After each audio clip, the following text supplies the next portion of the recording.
Welcome sa Panlasang Pinoy! Magluluto tayo ngayon ng grilled stuffed squid. Ito yung inihaw na pusit na may palaman sa loob. Ito yung mga ingredients na gagamitin natin.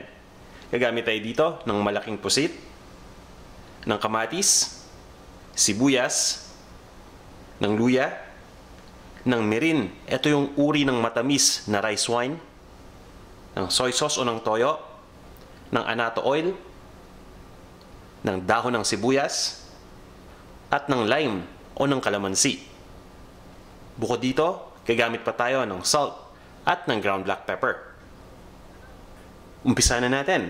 Ang una natin gagawin ay ibababad muna natin yung pusit o imamarinate muna natin ito sa toyo, sa mirin, at dun din sa ating lime.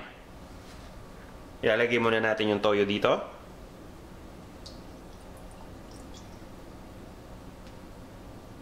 Pagkatapos ay ilalagay na natin yung mirin. Itong mirin ay optional ingredient lang. Kung wala kayo nito, okay lang yan. Pero mas maganda sana kung meron kayo para magamit ninyo at makita ninyo yung difference. Maglalagay din tayo dito ng lime. Pwede rin kayong gumamit dito ng kalamansi or ng lemon.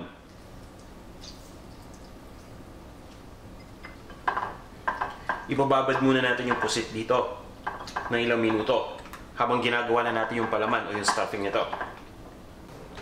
Habang binababad natin yung pusit, gawin na natin yung stuffing. Pagsasamahin lang natin yung kamatis, sibuyas, luya, asin at paminta dito sa isang bowl. Ayun yung kamatis, ayun yung sibuyas, at ito na yung luya.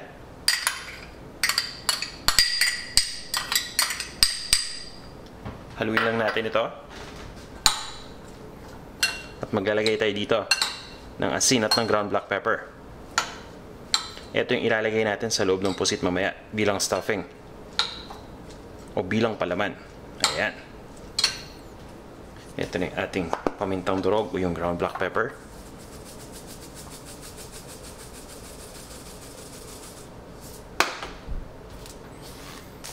At yung asin.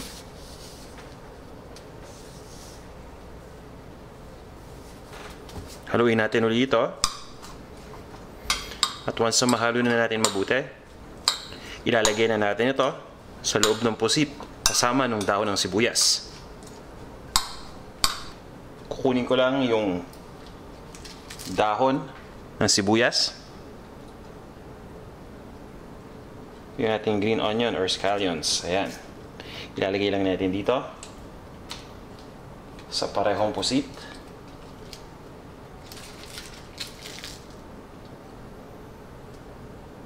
Yung ulo tinanggal ko muna nang sa ganun ay mas madali tayong maglagay ng stuffing.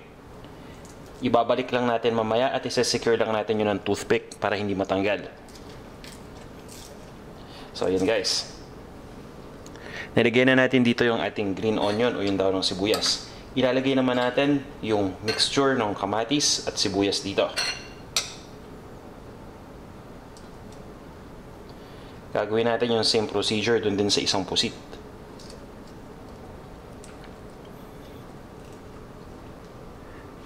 Ngayon guys, ready na itong mga pusit natin. Naligyan na natin to ng stuffing. Yung ulo naman yung ilagay natin dito. At gagamit lang ako ng toothpick para ma-secure ito dito. Gagawin din natin guys yung same procedure na to dito sa isang pusit pa. At pagkatapos nito, pwede na natin itong ihawin. Iihaw na natin itong ating stuffed na pusit. Nagpainit lang ako dito ng uling. At ito na guys yung ating pusit. Ready na. So ilalagay ko na dito sa ihawan. Ayan, at iihawin muna natin yung isang side dito. At pagkatapos ibabaliktad naman natin para yung kabilang side naman yung maluto. At habang iniihaw natin itong pusit, lalagyan lang natin ng basting sauce yung bawat side nito. At ang gamit ko dito yung annatto oil. So papahiran lang natin ang annatto oil dito. At pagkabaliktad natin yung kabilang side naman. Ayan. Nagbibigay ito ng magandang kulay dito sa ating inihaw na pusit at pine-prevent ito na maging dry. Alright. Itutuloy lang natin ang pag-ihaw dito at pagkatapos ibabaliktad na natin. Makaraan ng ilang minuto, ibabaliktad naman natin ito. Ang gagawin natin, yung isang side naman yung ating iihawin. So dahan-dahan lang. At pagkatapos nito guys, kung kailangan pa natin ibaliktad, babaliktarin uli natin hanggang sa maging tamang-tama lang yung pagluto dito. Ayan. At lalagyan din natin uli ng ating annatto oil ito as basting sauce.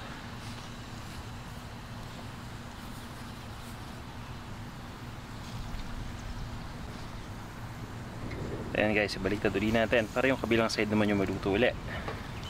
Ayan.